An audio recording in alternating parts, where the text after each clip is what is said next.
नमस्कार साथियों, मेरे YouTube channel legal information law insights में आपका स्वागत है। मैं एडवोकेट मुकुंद महाजन।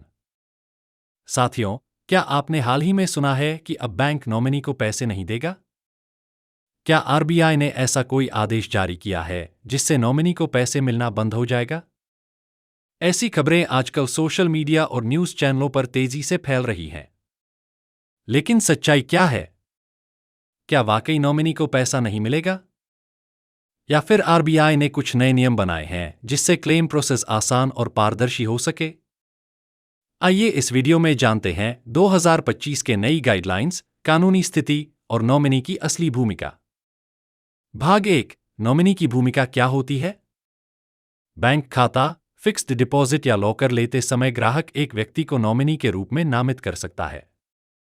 नॉमिनी का काम होता है खाता धारक की मृत्यु के बाद बैंक से पैसा या संपत्ति प्राप्त करना, लेकिन ध्यान दीजिए नॉमिनी सिर्फ एक ट्रस्टी होता है, मालिक, ओनर नहीं। अंतिम हकदार तो वही होंगे जिन्हें कानूनन वारिस माना जाएगा, जैसे कि कानूनी उत्तराधिकारी या वसीयत में नामित व्यक्ति। भाग 2, 2025 के आरबीआई और सरकार के नए नियम। अब बात करते हैं उन महत्वपूर्ण बदलावों की जो 2025 में लागू हुए हैं, जिनका सीधा असर नॉमिनी, बैंक और लीगल एस पर पड़ता है। एक आरबीआई का मास्टर डायरेक्शन 26 सितंबर 2025। आरबीआई ने settlement of claims in respect of diseased customers of banks नाम से नई गाइडलाइन जारी की है। अब यदि नॉमिनी के दस्तावेज पूरे हैं, तो बैंक को 15 कार्य दिवस के भीतर डेथ क्लेम सेटल करना अनिवार्य है। अगर बैंक देरी करता है, तो उसे ब्याज सहित मुआवजा देना पड़ेगा। ये नियम सभी बैंकों पर अनिवार्य हैं और 31 मार्च 2026 तक हर बैंक को इन्हें पूरी तरह लागू करना होगा। यह स्पष्ट है कि आरबीआई का इरादा नॉमिनी को पैसा रोकने का नहीं, बल्कि प्रक्रिया को तेज और पारदर्शी बनाने का है। 15 लाख रुपए की सीमा और सिंप्लीफाइड क्लेम। आरबीआई ने यह निर्देश भी दिया है कि बैंकों को क्लेम सेटलमेंट थ्रेशहोल्ड निर्धारित करना होगा, लेकिन वह सीमा 15 लाख रुपए से कम नहीं हो सकती। यानी यदि किसी मृत खाता धारक की राशि 15 लाख रुपए या उससे कम है, तो क्लेम प्रक्रिया सरल और त्वरित होनी चाहिए। 3 अब एक नहीं, 4 नॉमिनीज बन सकते हैं। बैंकिंग लॉज अमेंडमेंट एक्ट 2025 के अनुसार अब खाता धारक एक नहीं, 4 नामित व्यक्ति नॉमिनीज जोड़ सकते हैं। 2 प्रकार की नॉमिनेशन की सुविधा दी गई है। साइमल्टेनियस नॉमिनेशन, सभी नॉमिनीज को उनके हिस्से एक साथ मिल सकते हैं। सक्सेसिव नॉमिनेशन, यदि पहला नॉमिनी उपलब्ध न हो, तो अगला नॉमिनी पात्र माना जाएगा। एफडी, बैंक खाता, लॉकर सभी के लिए ये सुविधा लागू है, हालांकि लॉकर के मामले में सिर्फ साइमल्टेनियस नॉमिनेशन ही मान्य होगा। 4 नॉमिनेशन अब अनिवार्य। आरबीआई ने बैंकों को निर्देश दिया है कि वे हर ग्राहक से नॉमिनेशन अनिवार्य रूप से प्राप्त करें।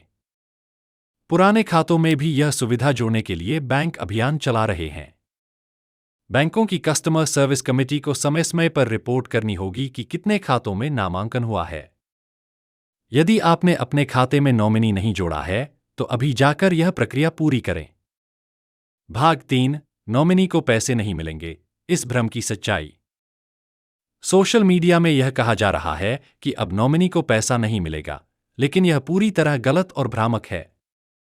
असलियत यह है, नॉमिनी को अभी भी पैसे मिलते हैं, लेकिन वह पैसा उनका स्वामित्व नहीं होता। यदि कोई कानूनी उत्तराधिकारी आपत्ति करता है, तो मामला कोर्ट में जा सकता है।